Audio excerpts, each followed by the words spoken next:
Welcome, everybody, to another episode of Amplify Your Business. Today, I'm going to be talking to Michael Edworthy. He is the president and owner of Hank's Plumbing and Gas Fitting in Calgary, Alberta.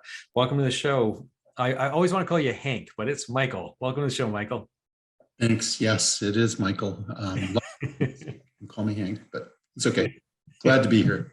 Yeah, so the name, obviously, of the company was named after a gentleman who you now have taken over the company. So you purchased this company 5 years ago, I think you're saying, 2017, correct? That's correct. Yeah, it was Okay. started by obviously a man named Hank. So Yeah, I was fortunate enough to have met him and known him for a few years before he passed away. yeah. So now, Michael, I understand though that you aren't a plumber. So your background is IT, actually, IT services. And so you're an expert on the IT side, but you end up owning a plumbing and gas fitting heating company. How the heck does that happen?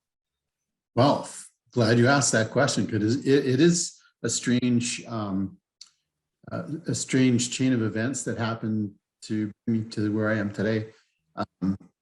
I was approached by the previous owner of the company, who happens to be my brother-in-law, and he said to me, I think I'm losing lots of revenue, basically because we're handwriting our work orders, we're manually invoicing customers, and I need some help to kind of automate that side of the business.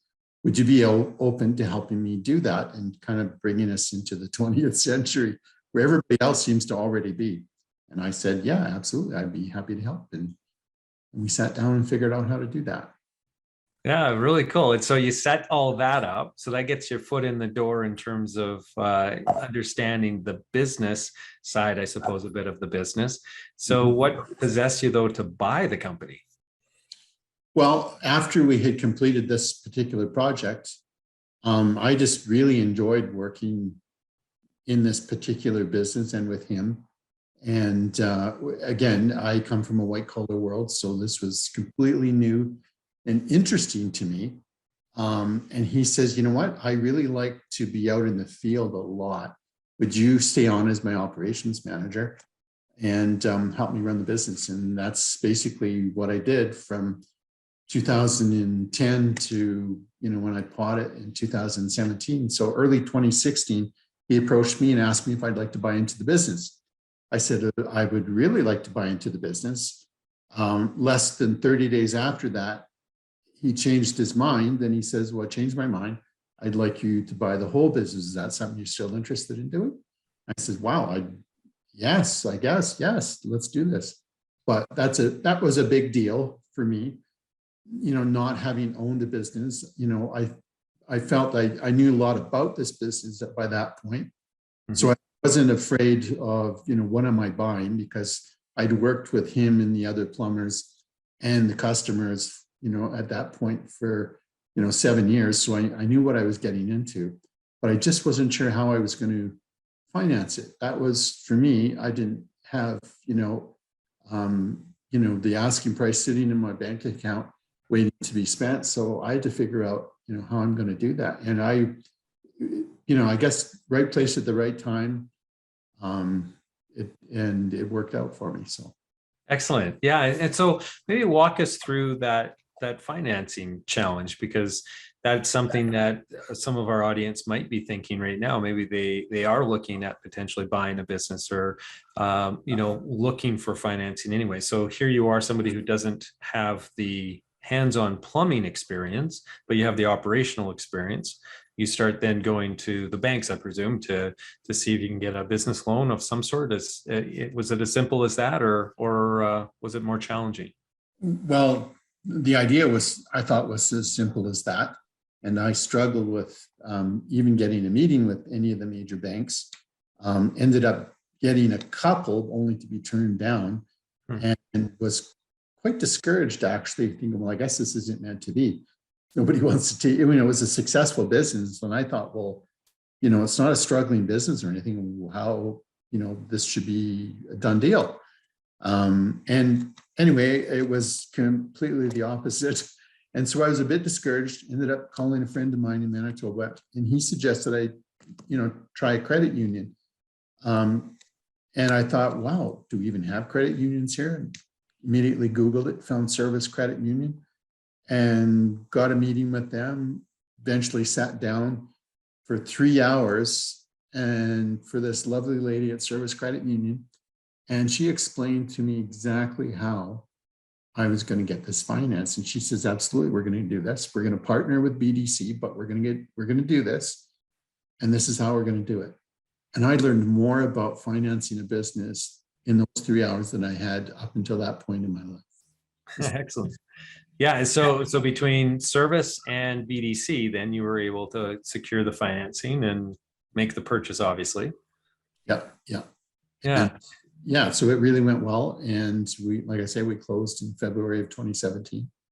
Excellent. So the last 5 years then, managing the business that you own now instead of as an operations manager, how did things change there for you? Was it much different, or because you had been kind of managing things anyway, was it the same? Or now that you have that ownership hat on, did that create any differences in your approach or your philosophy on the management? Well, it did change the way I approached the business. And, I guess that's what responsibility does. When you're responsible for, delivering service to your customers and, ensuring the families that work for you are gainfully employed and continue to be, there's quite a bit of responsibility. So I did change the way I thought. And to be honest, I think people looked at me differently too. Mm. Because I'm, clearly not a plumber. And there was some hesitancy in the beginning with a few of our plumbers. But then again, I'd worked with them, so they knew who I was and what I was capable of. I have, that kind of experience that I knew what I was doing. But yeah, it was a different approach because, I had to very quickly figure out the things that I needed to know, that I didn't need to know before that. Yeah. So what do you think like those differences were then? What did you need to know now once you're the owner versus what you needed to know when you were just a manager then? Yeah.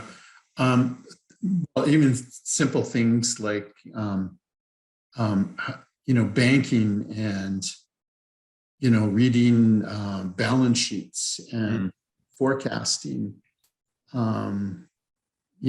how to handle various HR issues and, things of that nature. How do we, I had lots of experience in front of customers, so that wasn't a problem, but, it's a different kind of business. So it's a different kind of customer than I was used to. And so, for me, it was, how do I handle myself in that situation? Because I'm literally the same guy as I was, a week before I bought. I just, I had to ramp up really fast. And I am a person that firmly believes in you can't know everything. And, if I had time, I'd try and learn everything, but I can't. So I want to, surround myself with people who did know what I didn't know. So yeah, which is an important strategy for, I think, all business owners to use. But I think even more so for somebody who isn't an expert on the tools, because most businesses are started by people who are an expert in whatever that service or product or field is within the industry anyway. You came at it from a completely different place as an IT specialist. And so not being able to be on the tools per se, I would think that either created a tremendous opportunity for you because you then were really focused on building the business, which is often a challenge for a lot of the people who are, experts on the tools. They get, well, just like your predecessor, his preference was to be out there working, pulling the wrenches, where you didn't have that training. And so did you see that as a big advantage for you? Did it turn out that way? Or was that a hindrance because you didn't have that technical capability? I think for me, I looked at it as an advantage. And it was also advantageous for me to have worked in the company for 7 years before it. So it's not like I was completely oblivious Yeah. How a plumber worked or how a heating system in a building worked. I was clearly not a plumber. So I was very clear with our plumbers that I wasn't going to tell you how to do your job because you know how to do your job. I'm not a plumber, but what I'll tell you is, what we need to do to please the customer, to ensure our billing's on time. Things like that, the importance of, accurate billing and customer satisfaction and collecting on our bills and things like that. Like that, I said, I can run the business. I just need you guys to be plumbers. So I thought for me, it was advantageous because I came in and they knew I wasn't going to tell them how to do their jobs. Yeah. I trusted them because I'd worked with most of them for, a number of years before. Yeah. Yeah. I think that that's a really good point because I myself, in the early days of Ampli Media, we were just doing video production, animated videos actually. And so I'm not a designer. I don't have that kind of creativity in me at all. And so I couldn't be on our tools, even though they weren't wrenches. I couldn't do the design work. I couldn't do the animating. And so I had the business side, I had the strategy side, I had the management side. And so I could just focus on working on the company as opposed to working, head down in the tool side of it. And so I think that was an advantage for me because I was able to see, from a different perspective. My head was up looking forward as opposed to down doing the work, right? Mm-hmm. Yeah. So now, in terms of the growth of the company and the things that you've been implementing over the last 5 years, is there any lessons there along this 5-year journey of ownership that you might be able to pass along to some of our members? What kind of things have you learned along the way, and maybe what kind of mistakes have you made as well that you've learned something from? Well, for us, I mean, the thing that probably most business owners stay up at night thinking about is revenue, and how I'm going to generate enough revenue. It sounds kind of cliche, but to keep the lights on, right? I mean, that's kind of the net of it, and so that's what I'd like. I knew I had to continue to grow the company every year, and yes, we can manage our costs along the way. I think that's, certainly an administrative thing, but how are we going to generate that revenue year by year? And so that I can grow and continue to grow and be profitable. So I knew we had to, first of all, come up with some kind of reoccurring revenue plan. I guess in my business, it was preventative maintenance agreements in condo buildings. And that continues to be, the thing that I need to focus on every day, growing that part of the business. Our particular business is certainly weather dependent. Most of our kind of companies are. Yep. When it gets cold, we get very busy, and we like to stay busy. And when it's not cold anymore and it's not really hot, so the cooling season hasn't started, that's kind of what we call the shoulder season, and it's slow, and that's harder for us, to put up the revenue numbers every month that we need to. So with reoccurring revenue, we know we have that revenue every month of the year that we can count on, regardless of the weather, and move beyond chasing the weather to something that we can depend on. So I knew early on that we needed to establish that. And once we had a program created, just kind of ramp it up and keep it going. As an owner, I just call it watching the money. And because we trust, you do trust the people that are around you. But I learned very early on that you can wait to the end of the month to figure out how well did you do. How many sales did you generate, and how kind of profit did you do? Or you can move to a process where you need to forecast your revenue. And we'd never done that in this business. I always say we were successful despite ourselves. And I had always forecasted in my previous careers. And to me, I wanted to be able to do that because it helped me sleep at night knowing what I thought I was going to do in a month. A friend of mine who happens to be a business coach taught me years ago. He says, leading measures, you got to concentrate on leading measures. And those are things like, forecasting, right? And, what do the activities that you need to do to generate the sales during that month. And, if you concentrate on those kinds of measures, then your numbers will come in where you think they're going to come in. So that was really important, watching the money and trying to anticipate better where we're going to come in every month. Yeah, no, that's so good. And I think you having this approach where you're not focused on the tools, you have that ability to think through the business building a lot more, right? And so you can take that business in the direction that it needs to go. Now, one of the things that you did mention to me is that you're thinking about selling the business here, as all of us entrepreneurs do. We build a business with the hopes that someday we're going to be able to exit that business. And a lot of our retirement plans, our retirement savings are kind of built around this idea that we're going to have an asset at the end of our career that we're going to be able to sell. So you're saying in a few years' time, maybe about 3 years or so, you're hoping to retire. And so you have gone through a bit of a process to determine how to get there, I guess, to get the business to a place where it will provide you with enough of an asset to be able to sell at that point. So can you walk me through a little bit as to how you went about this retirement exit planning? Because I think there's a lot of businesses out there that are probably in a similar situation as what you are right now, thinking, yeah, it's around the corner here. I need to start thinking about this. Yeah, I think that's the key is trying to don't start it too late. And that's basically some advice that I got from my friend who helped me buy the company. But he said to me, "What do you need? What do you think you need to retire?" And so I sat down with my wife, Glenda, who's my partner. We're partners in this company. And I said to her, what do you think, what will retirement look like for us? What do we want? Where do we want to live? Do we want to downsize? Do we want to upsize? I definitely don't want to upsize, but what do we want for income? Do we want to travel? Do we want, what do you want to buy?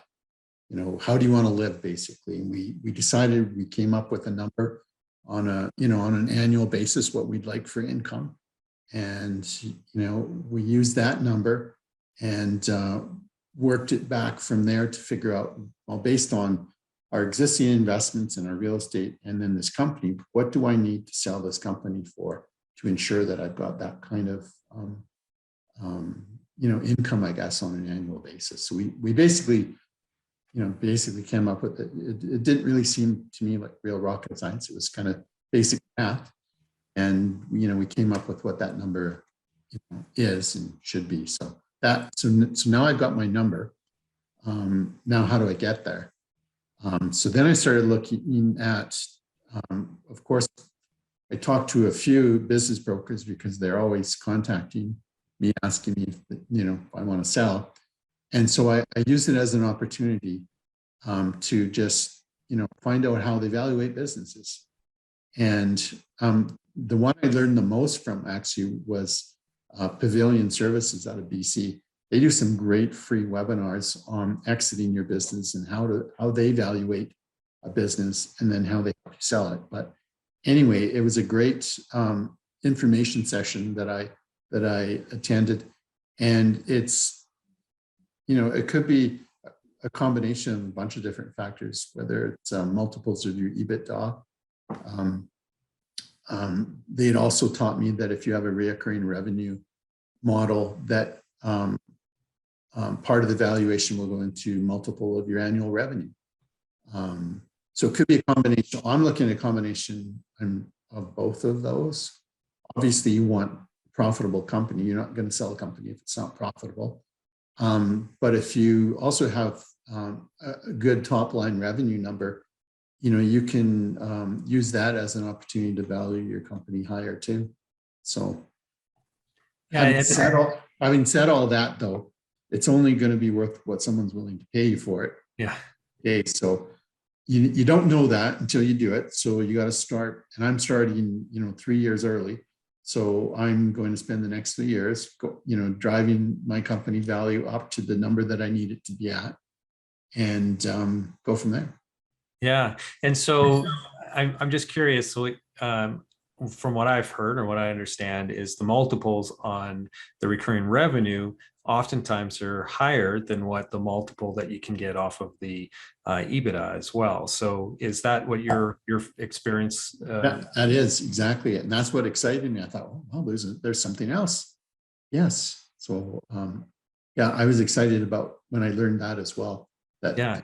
it can Especially being often, that you had already gone down this road right from the early days of you buying the company and trying to create a recurring revenue model through the preventative maintenance service packages, right? So Mhm, so mhm. that decision not only helped you level out your dips and valleys with regard to the revenue that was coming in at different times of the year, but now it's actually going to help you achieve a much higher valuation for your company too. Yeah, yeah, exactly.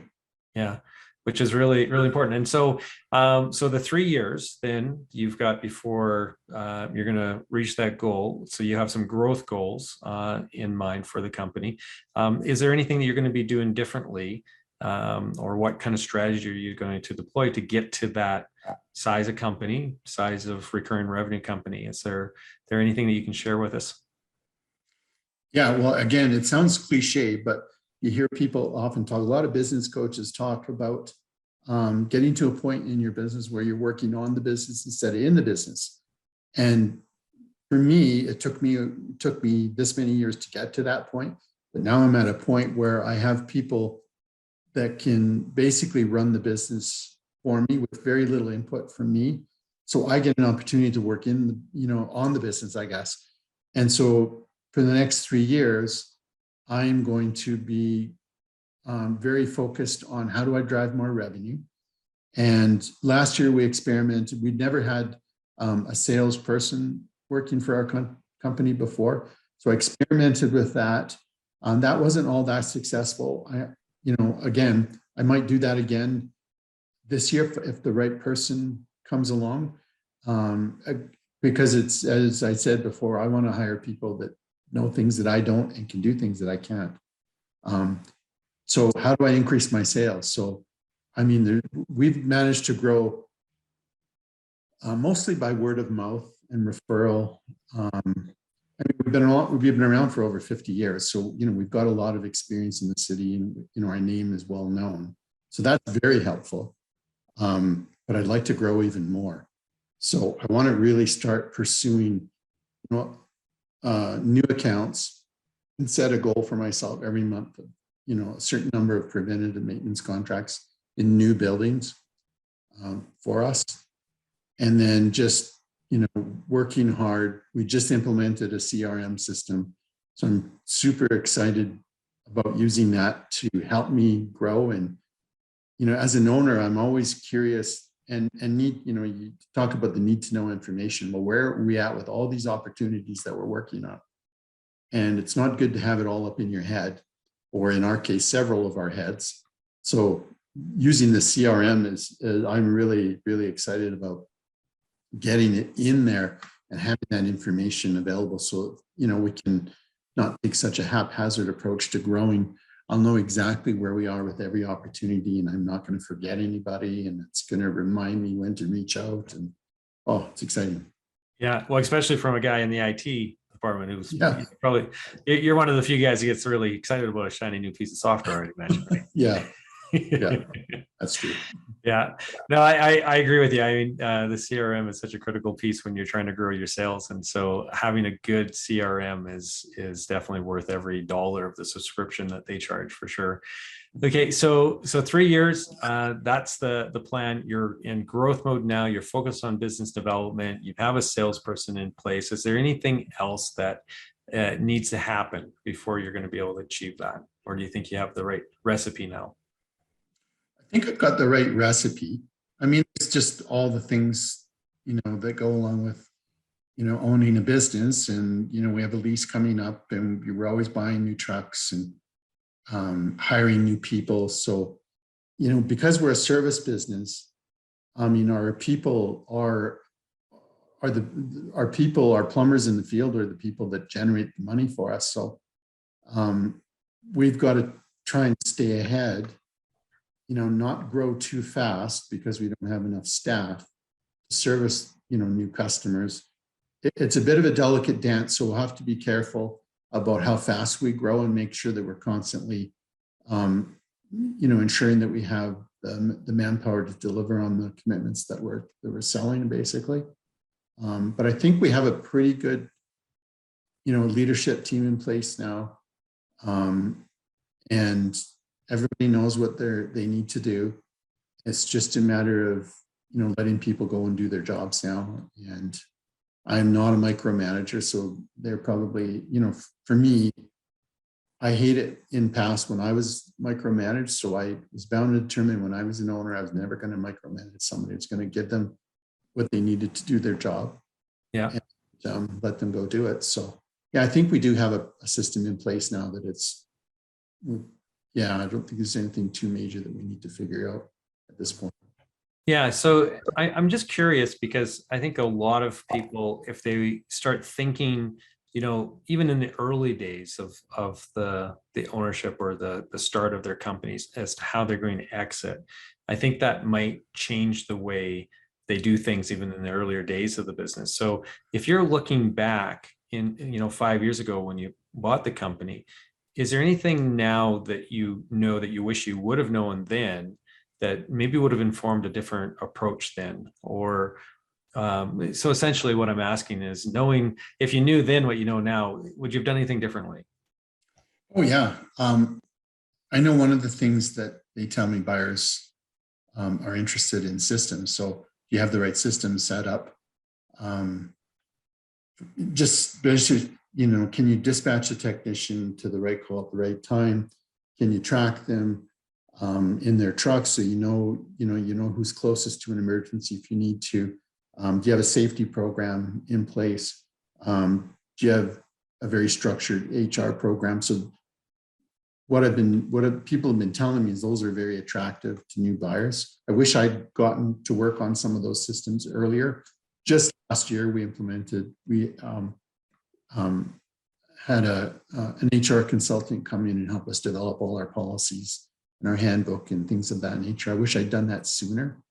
But yeah, I wish I'd developed some of these systems earlier on, as opposed to just, kind of just take it as it came kind of thing, and, manage the exceptions.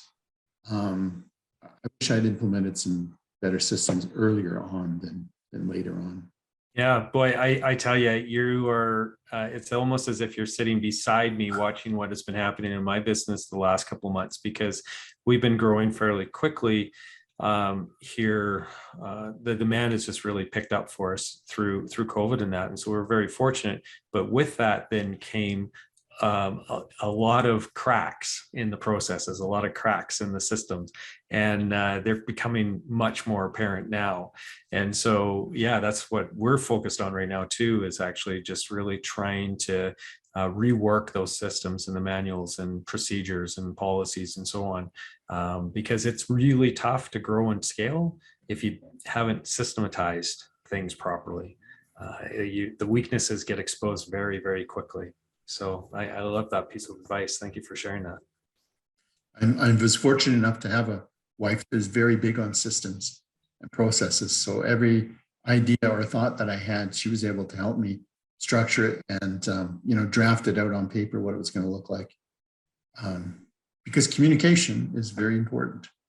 One of the things that, employees, most of us want to know when you're implementing any kind of a system or process, how does it affect me, right? So really clear and communicate. And she helped me a lot on, forming those communications to people so that they understood why we were doing something and why it was important and how it affected them, right? So that sounds like a great partner.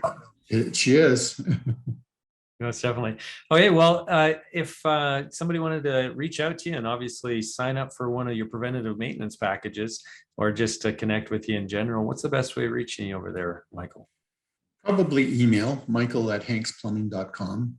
What we like to do is, especially for new customers, is we'll come into a building, do a free mechanical assessment in a building, provide some recommendations. even a quote for a preventive and maintenance contract for the building. And all that is no charge to people.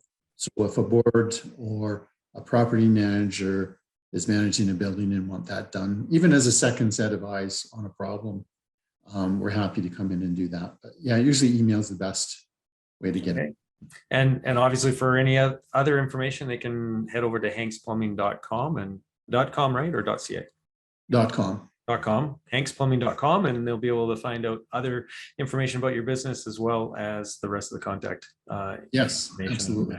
Yeah, excellent. Well, thank you so much. Really appreciate you taking the time today, Michael. And for those of you who are watching today, if you enjoyed this episode and want to check out some of our past episodes, head over to amplifyyourbusiness.ca and you'll find all of our archived episodes there. And if you happen to be somebody who prefers to just listen to the audio because you're out in the yard doing some yard work or going for a jog or driving down the highway, you can access now our episodes on your favorite podcasting platforms. So just head over to Spotify or wherever else you listen to podcasts, and you'll be able to search Amplify Your Business and find us there as well. So thank you again. Really appreciate you taking the time today, Michael. And I wish you and everybody else a prosperous day. Thank you, and glad to have been here.